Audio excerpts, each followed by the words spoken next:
Week 12, picks for every game. Let's go. Bills, Texans, Thursday night football kicking this one off. The Texans are 6-point dogs. They have no CJ Stroud, but Davis Mills has acquitted himself okay. I think so. Much better against Jacksonville in that big come from behind victory. Not so much against the Titans, but you know what? Wasn't that big of a surprise, to be honest. Like, the Titans got Jeffrey Simmons back last week, and at the same time, while they're just a horrible football team, it's a divisional spot. Davis Mills in the Houston offense isn't all that great, so typically they lean on their defense, which is why I find this game so intriguing. The Bills just had a monster win last week out against the Tampa Bay Bucs in Orchard Park, so it was a home game. Josh Allen, just a monstrous game, particularly on the ground, rushing for 3 touchdowns. With all of these guys banged up, they got nobody good at pass catcher anymore. They bring Gabe Davis back off the practice squad. A really insane game, but it's not all that surprising, right? The Bills were in a pretty good spot. On a short week, though, a short turnaround on the road, you get it. To me, I really do like this Houston defense, and Jalen Petre's out, which is a loss, but you have Derek Stingley. You have an awesome defensive front. And on the other side, the Bills' run defense has been miserable. As a matter of fact, and by the way, happy to have you guys here. Hit that thumbs up, subscribe to the channel if you haven't done so yet. I figured we jumped right into it this week. Why not? We're already in week 12. We're coming up on Thanksgiving. Leave a comment down below. Let me know your favorite spots. Of course, I'll give you some good spots you're going to want to comment on. You'll probably disagree with them. And hey, if that hype button is down there, if you want to help me support the show, totally free, hit that hype button.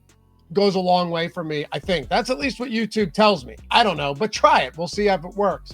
I have a bet over on tails for this game specifically.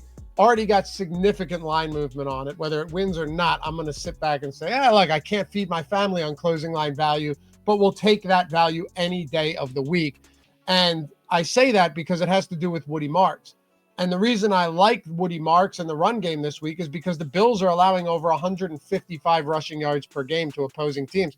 Over 125 yards per game to running backs, 5.4 yards per attempt. So teams are able to keep games close if, in fact, they have a quality defense, which the Houston Texans do. They're allowing 16 points per game at home this season. So I actually think they're uniquely set up to make this a game, if nothing else, to keep this competitive. I said the same thing. Like, we had Washington, wanted them at +2.5. They lose in overtime. What are you going to do? But again, it's like, Miami coming off a big win against the Bills, and what do you expect? They come back down to earth. The Bills are a good team, but they are devoid of weapons in the passing game. There's no doubt about that. I don't think Dalton Kincaid with the hammy plays on a short week either. So, you know what? To me, this is a game where I will take the 6 with Houston. More so like the props here. Again, I'll post them over on Tails. You know where to find me. Download the app or go to tails.bet with the link in the description. Follow me. Turn on notifications. My bets are free all year long, and we've had a wonderful season up until this point. I'll talk more about that later, but let's get to the Patriots and the Bengals. The Patriots are laying 8.5 here. I've gone back and forth on this one. I haven't bet it yet. There are a few games that I already have bet. I'll throw the slips up on the screen for you as well. But this is one where it's like, all right, Jamar Chase is suspended for spitting on Jalen Ramsey. This is the season of spitting on people, right? And fumbling the ball at the goal line before you score a touchdown. It's a wacky season, man. But I feel like if I go anywhere here, I probably lean Patriots. T. Higgins can do work. This guy is a very quality receiver. Chase Brown is getting all of the opportunities on the ground, particularly with Samaje Perine ruled out before, or not yet, but the last game, before he got hurt, Perine was starting to vulture a lot of opportunities on the ground. So pay attention to that if you're betting props in Cincinnati this week. I don't know, though. I just don't know if the firepower is there. This is a very good New England defense.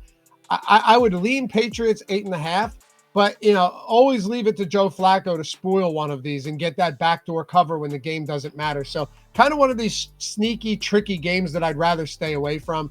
Could be fun if Joe Flacco channels some magic like we've seen this season, but we got 14 games to talk about, and there are 5 or 6 that I really like. Jets at the Ravens. All right, so I want to combo a couple of these together, and I'm going to show you a little trick. Maybe some of you know this, maybe some of you don't. Maybe some of you don't even want to bet it on what I'm about to bet it on, but pay attention. I promise this will go a long way in making you money and saving your bankroll down the road. Everybody likes to bet teasers, right? And the sports books know that. And the sports books know that they can be very, very profitable for the sports books if you're betting them with the preset teaser options. I'm going to give you an example of what I mean right now, and I'll throw it on the screen because I already bet this. We've got the Jets at the Ravens. We've got the Seahawks at the Titans. I like the Ravens this week, obviously. I don't love them at 13.5 because weird stuff can happen. Always weird stuff can happen. I was thinking about that Titans and Chargers game the other week, right? Where the Titans had, what was it, like 2 defensive touchdowns or something? Aside from that, they were abysmal on offense. Or the Jets the other week against the Browns. If you take those 2 defensive or special teams touchdowns away, they're still the Jets. So those type of odd things can happen that can really screw up these type of bets when you're laying 13.5. And of course, the Seahawks going up against the Titans. Dude, Calvin Ridley is out. I think he's done for the year. Even DK and Ioman are questionable to play. Like, this team has no offense. Cam Ward, whether you want to blame it on him or not, it doesn't matter to me. I don't care. He's been wildly ineffective so far. Blame it on the coaching, blame it on the weapons, blame it on him being a rookie. But this offense is terrible. All right, Chigakongwu is not the answer. Neither is the Tony Pollard and Tajay Spears backfield, even though they have zero chance. And you've got the Seahawks coming off a brutal loss in LA. Somehow they kept that game competitive despite 4 interceptions from Sam Darnold. You tell me how that works out. But they're a great football team, and they are an even better defense, okay? They should have their way with this Titans team. So here's what you do, and this is what I already did. Instead of taking the 7.2 team teaser with the Ravens and the Seahawks, which gets them both down inside of 7, you always want to cross key numbers, and you never want to move through 0 with these teasers, right? You're just giving away value. So you get the 7-point teaser, moves your 13.5s down to 6.5. And now you need the Seahawks and you need the Ravens to win by 6.5 points or more to win this, right? But instead of selecting the teaser option on DraftKings or FanDuel or wherever it is you bet, go in and manually bet the alt spread parlays minus 6.5 for both. You will get minus 150 odds if you bet the preset on FanDuel or DraftKings. If you do this on DraftKings, you bet the alt minus 6.5 parlay to put them together, you're getting it at minus 120. You're getting it at minus 125 on FanDuel. That is massive savings there. And I promise you, even if this loses, think about it. If you're a $100 better, like $100 unit, right? You bet 150 to bet 100 on this, or to win 100 on FanDuel or DraftKings. Whereas if you're doing it with the alts, you're betting 120 to win 100. So even if you lose, that's $30 less than you would have typically lost if you had just bet the presets. This is a repeatable process as well. It is not just unique to these 2 specific teams. So keep something like that in mind. That's what I want to do here, though. I do like those teasers. Well, we'll call it an alt spread parlay, 6.5 for both of these guys. I posted this one on Tails already. If you don't want to do it yourself, here's the great thing. 1 click on my bet, and it'll show you the odds on all of the sports books, and you can go in and it'll automatically load it right into your bet slip. You don't have to go find any of these. I did the work for you. 1 tap on your phone in this Tails app. That's all you got to do. So just keep that in mind as well. All right, let's talk about the Lions and the Giants. Look, there are certain games where these teams won't cover, and I totally get that, and I will stay away from many of them. This is not one of them. I have been on the money with the Giants this year, or with the Lions this year in these type of spots. Now, I'm always going to tell you guys, my weaknesses, right? Like the Jets this season, the Falcons, my God, that team cannot figure. What a disgrace they are. JJ McCarthy and the Vikings, don't get me started. Trust me. I know where we have some shortfalls, or shortcomings. The Lions coming off of a bad loss, not just this year, but this team has kind of been automatic in that respect. It doesn't mean they're going to win. It doesn't mean they are automatic. It means they have been, okay? They lost in week 1 to the Green Bay Packers. Check this out. And then they come back the next week at home against the Bears and win 51-22. Then they have a bad loss a few weeks later to the Kansas City Chiefs. They come home the next week. They take care of Tampa Bay 24-9, and Baker Mayfield had his worst game of the season. Then they have a bad loss to Minnesota. They were coming off of a bye as well. And J.J. McCarthy was making his first start in the return from that extended ankle injury. They lose, and then they come home, and they beat the Commanders 44-22. All right? Well, now they're coming off a bad loss to Philly, where the Philly defense absolutely put the clamps down on Jared Goff. And I think Dan Campbell may have a little bit of, may have a little bit of frustration after that phantom defensive pass interference call. Look, I'm an Eagles fan. And even my buddies and I are texting back and forth like, dude, that was the worst call ever. Now, granted, there was a missed call on a neutral zone infraction earlier in the game on the Lions, but that doesn't matter. You can't end the game like that. So to you Lions fans out there, I don't think it would have worked anyway. Jared Goff had like a 7% completion percentage, but it was certainly unfair that he did not get the chance. Also, he played terribly, and I think he's going to play well this week. Lions minus 10.5. It's a big number, but man, if history tells us anything, these are the type of spots where the Lions come in and absolutely roll, even though Jackson Dart is expected to be back in the lineup this week. Colts at the Chiefs. Yeah, the Broncos getting that win against the Chiefs. They're 500 now. You want to talk about something crazy? Pull up the NFL standings, all right, and go to the AFC. Right? You go to the AFC, you have the Patriots, the Bills, the Steelers, the Ravens, the Colts, the Jaguars, the Texans, the Broncos, the Chargers, and the Chiefs, all at 500 or above. And the Chiefs are at 500 on the nose, 5-5 after that loss. They are, 2.5 games back of the Chargers. And now at the Broncos being 9-2, you have a lot of ground to make up there. I mean, it feels like the division is fully out of reach. Can they make the playoffs? Sure. Can they miss the playoffs? They can. This is the type of game, even with the Colts coming out of a bye, I think you just have to back the Chiefs here. Tell me if you disagree. I would genuinely love to know where you guys are at on this Chiefs team, because remember, it was only a couple weeks ago that every talking head in the media was anointing this team as, back to the Super Bowl. Here we go. The Chiefs, you can't beat the Chiefs. Back to the Super Bowl. This team can't lose. And then they just lost, right? And they lost to the Bills prior to their bye. 2 tough games. One of them in Denver, the other one in Buffalo. No doubt about it. But there's the Chiefs. I thought this was we're right back to the Super Bowl. You got to win this game. If the Chiefs lose this game and fall to 5 or 6 here, so you're talking dire straits. This schedule's been a tough stretch, but I still think if you're betting this one, and yeah, let me know down below. You on the Chiefs? You on the Colts? Colts are coming off a bye. They're a good football team. This is the type of game that's going to tell us are the Colts for real or not. Not if they lose, right? But if they get blown out. And this is what's going to tell us if the Chiefs and Patrick Mahomes are legitimately for real or not.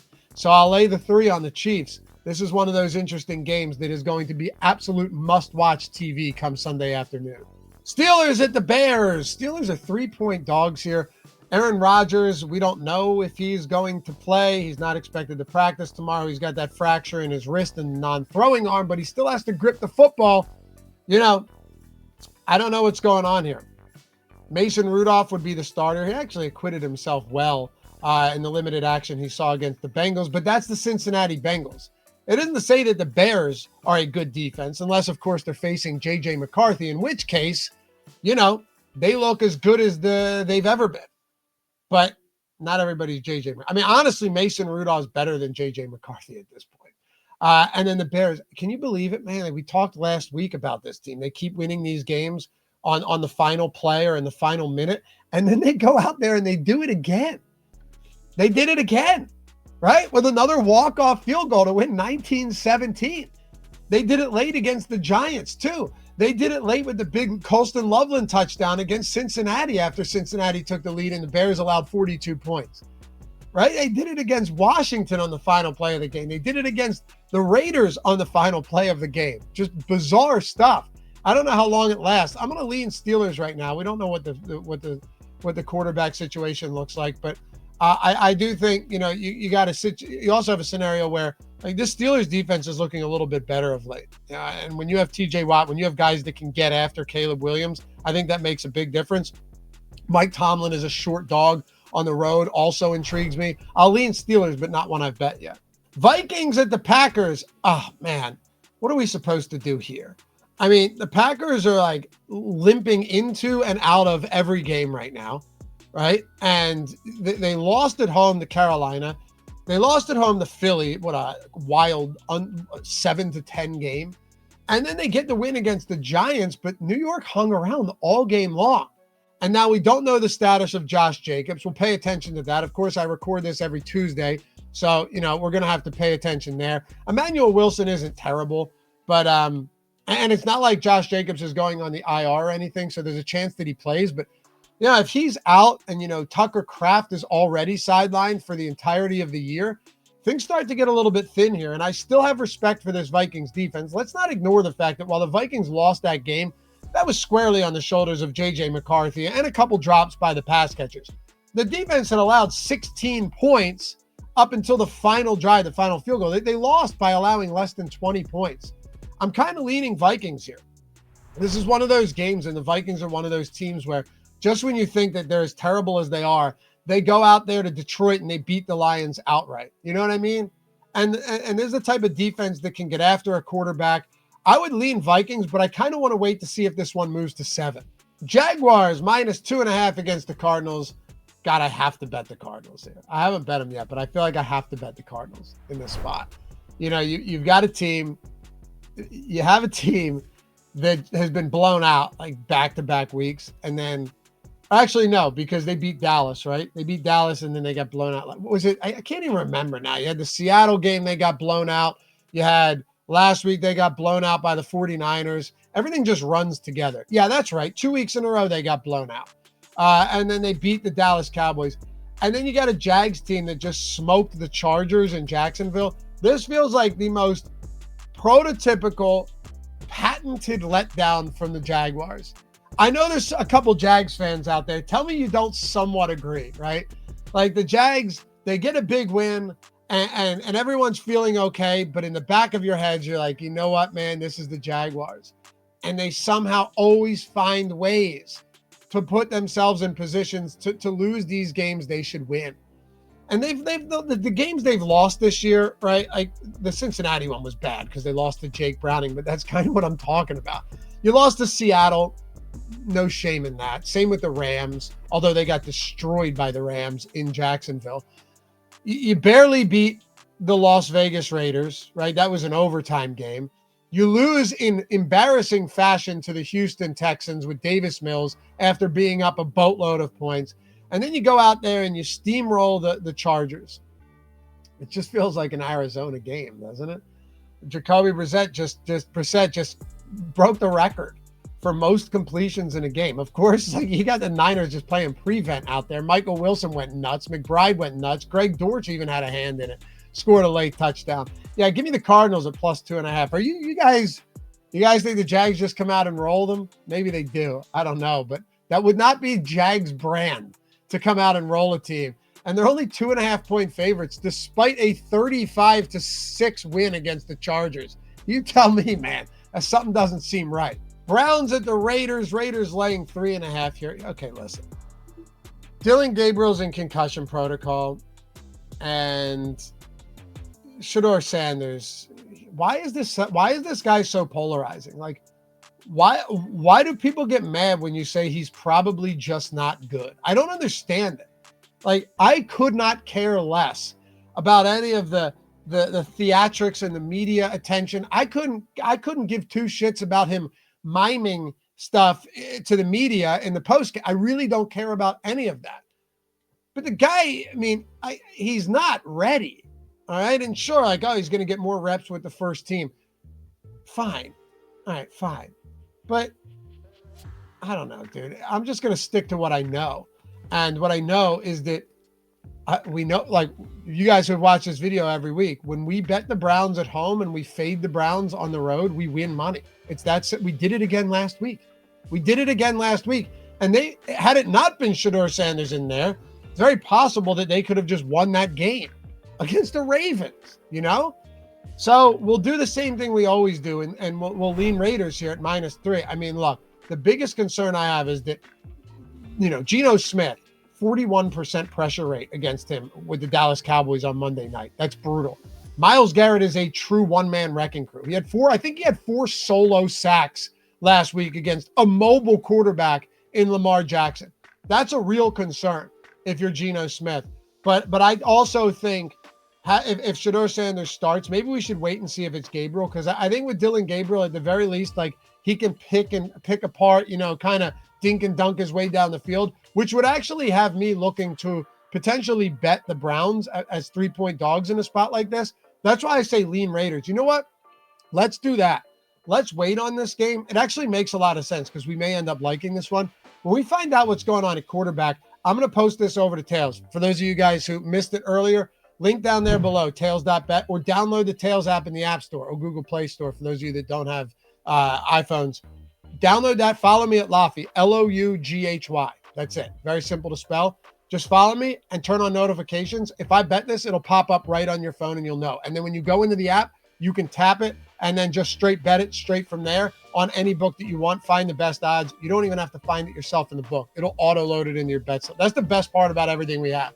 Not just the leaderboards where you can discover new people to follow or anything else, but the one tap betting feature. So that's what we're going to do. I'll lean Raiders right now because I do think it's going to be Sanders, but let's put a hold on this. It's still early in the week. It's Tuesday afternoon. Falcons at the Saints. Can I just skip this game? Can you guys, how about this? Can you guys below just tell me where to go in this one? Say, Loughy, we'll go Saints or we'll go Falcons. Obviously, I'm leaning Saints here. Michael Penix Jr. is done for the year. Drake London's doubtful to play. He's week to week, so it's highly unlikely that he gets out there this week. And the Saints are like one of those normal bad teams. They're not a bad team. You know what I mean? There's some bad teams out there like the Tennessee Titans right now, whose offense is just ghastly. They're terrible. There's a few teams that are that bad. The Jets are honestly falling into that bucket because their lack of discipline under Aaron Glenn is unlike anything I've ever seen. How do you come out of a timeout? Sorry for the tangent. How do you come out of a timeout and have too many men on the field? You know, there's a team that this season has had like back-to-back delay of games that forgets how to line up on the line of scrimmage. That type of stuff is insane to me. But the Saints are just kind of like average bad. They're normal bad. They're the type of bad that we've been accustomed to seeing before 2025. And the Falcons right now on a 5-game losing streak might just be bad. I was so wrong about the Falcons. I really thought with an improved pass rush, Michael Penix going into another year, Drake London being a stud, Bijan Robinson, a good offensive line, you know? And like I said, that pass rush that could kind of buoy the secondary for once in a very long time. I thought they'd be all right. But God, was I wrong. I'll lean Saints here at -1.5. I mean, what else am I supposed to do? I'm staying away from this game, but picks for every game. I'll always give you my analysis so you can draw your own conclusions. In a spot like this, I just don't see any two ways around it. It's tough to bet the Falcons, but they are the type of team that every time you fade them, they end up doing something you least expect. Take, for example, the Falcons against the Bills earlier this year. What are you going to do? Eagles at the Cowboys. Eagles laying 3.5 on the road in the Jerry Dome. Give me the Cowboys plus 3.5. I bet the Cowboys in week 1 when they kicked off the season on Thursday Night Football. You know, we had that weird weather delay with the thunder and the lightning. It was like an hour and a half. And they came back. There were no points scored after the delay. It was, I think, 24-20 game that Dallas covered pretty easily. Interestingly enough about that game, though, you know, if you were an Eagles backer in that one, you could be like, yeah, but Jalen Carter got kicked out before the game started for spitting on Dak. And then I could say, yeah, true, but CeeDee Lamb also dropped 2 would-be touchdowns late in that game. I mean, they could have won outright. So it goes both ways. You know, it's a two-way street. And I just think the Dallas Cowboys at home with CeeDee Lamb and George Pickens are the type of team that are actually very capable of putting in work against a good defense. You could say, well, Jared Goff didn't do it with Amon-Ra St. Brown, Jamison Williams, and Jahmyr Gibbs. Sure, but I think this is a little bit different. You know, you're inside the dome, you're at home. It's a divisional spot, and the Eagles have struggled lately to move the ball on offense, and that's what it comes down to me. I'm not betting Dallas outright, but I think this will be a competitive game. And if you did bet the Cowboys outright, I honestly wouldn't blame you. The Eagles' offense has really sputtered lately. They've stalled out. They had a lot of opportunities after making big stops to turn the Lions over on downs 5 times, a couple of them in their own territory, and were unable to generate a lot of points. They had, 1 touchdown on the game? So, yeah, I think Dallas, outside of a field goal here at home in a divisional spot, after losing the first game of the season between these two teams, actually looks like a pretty good bet. Buccaneers at the Rams. All right, this is one where I think you guys will disagree with me. As always, with all of these bets, I can't stress enough to shop the odds. I mentioned it earlier when I talked about making those teasers, right? If you're making those teasers, you can just do it yourself and parlay the alt lines. Or if you're just shopping bets in general, always get the best odds because it's going to save you a lot of money over the long stretch. or the long run.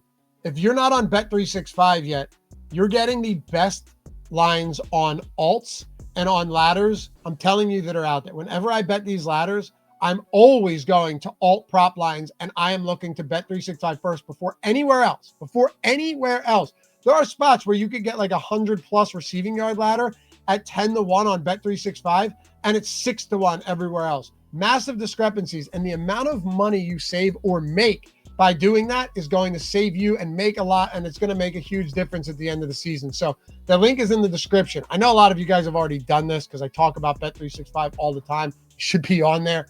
But if you haven't, click that link, deposit $10 and bet 5 and get $200 in bonus bets, whether your bet wins or loses. You cannot beat that. It is the best sign-up offer out there right now. So use that link to grab your $200 in bonus bets. 21 years or older to gamble. Gambling problem, call or text 1-800-GAMBLER. And make sure you're grabbing those alt lines over on Bet365. All right, I kind of like the Bucs this week. The Rams are coming off a big emotional win in a divisional spot against a very good Seahawks team. The Bucs coming off a real tough loss in Buffalo where they were like, God, 10, 11 lead changes, something like that, 10 or a lot. I got to like them at 6.5. Now, would I love this at 7? Obviously, I would.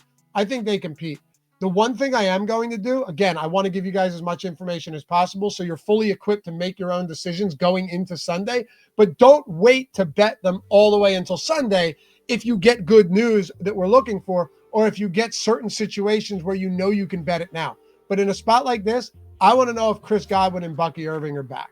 I do think it makes a considerable difference. Sean Tucker was great last week, but this is much different against this Rams defense as opposed to the Buffalo run defense.